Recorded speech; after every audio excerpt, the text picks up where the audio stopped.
खरं म्हणजे या शिवतीर्थाचं आणि शिवसेनेचं अतूट नातं आहे. आता महायुतीचंही अतूट नातं आहे.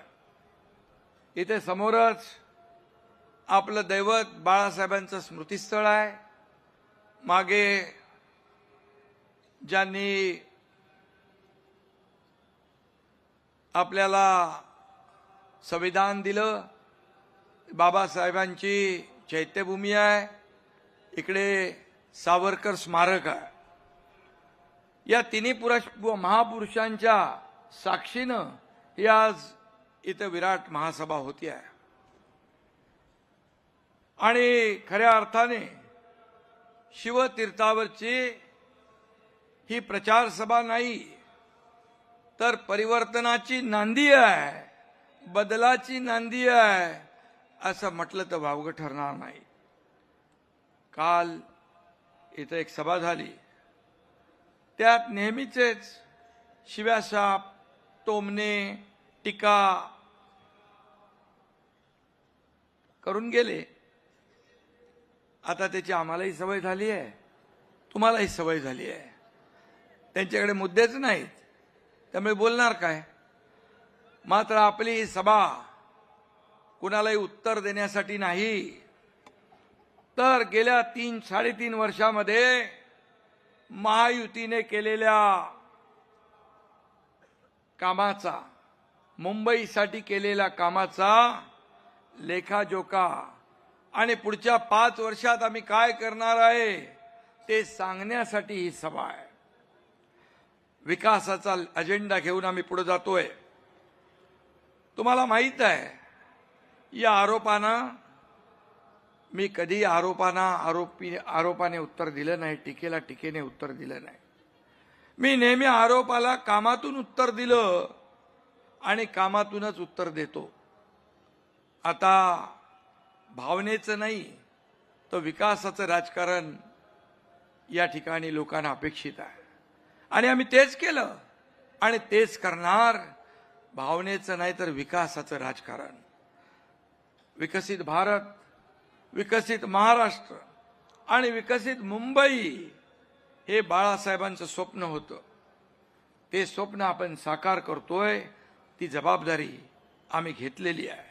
मुंबई महाराष्ट्राचा मानबिंदू आहे. ही देशाची आर्थिक राजधानी आहे. आर्थिक राजधानी ती असली पाहिजे आणि आर्थिक राजधानी सारखीच ती असली पाहिजे आणि दिसलीही पाहिजे. हे आम्ही महायुतीने ठरवलेलं आहे. आणि म्हणून बाळासाहेबांचे विचार आणि आदरणीय देशाचे लोकप्रिय यशस्वी प्रधानमंत्री मोदीजींचं विजन घेऊन आपण पुढे चाललोय. मुंबईच्या सर्वांगीण विकासासाठी अहोरात्र आपण काम करतोय आणि म्हणून यापुढे देखील फक्त विकास, विकास आणि विकास हाच अजेंडा आहे आपला. काही लोकांना फक्त निवडणूक आली की मराठी माणसाची आठवण येते. एरवी ही मंडळी मराठी माणसाकडे ढुंकूनही पाहत नाहीत आणि त्यांना मराठीसाठी काही करावं असं वाटतही नाही, वाटलंही नाही. मी मागेही म्हणालो होतो, दिवसभर नेटफ्लिक्स आणि जमेल तेव्हा पॉलिटिक्स एवढाच त्यांचा इंटरेस्ट आहे.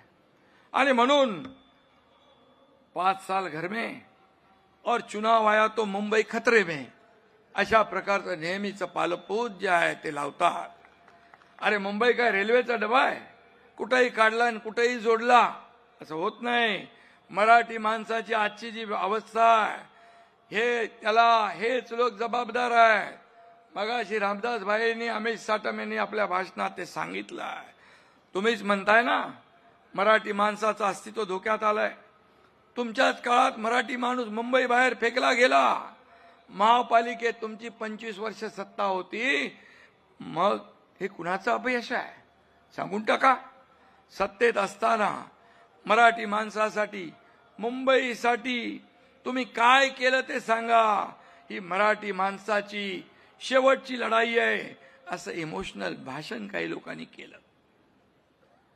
पण मराठी माणसाचं अस्तित्व कधी धोक्यात नव्हतं.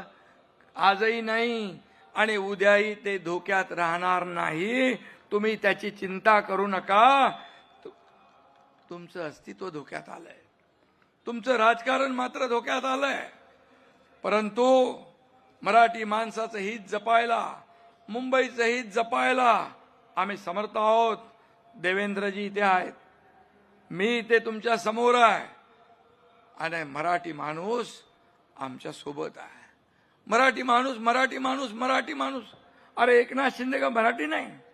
देवेंद्र फडणवीसजी काय मराठी नाहीत? मराठी माणसासाठी काय केलं ते सांगा. आज मी पुन्हा सांगतो, मुंबईतली मराठी माणसाचं महत्व कधी कमी होणार नाही आणि त्यासाठी येणारा महापौर महायुतीचाच असेल आणि मराठीच असेल. मुंबईवर युतीचा भगवा फडकणार.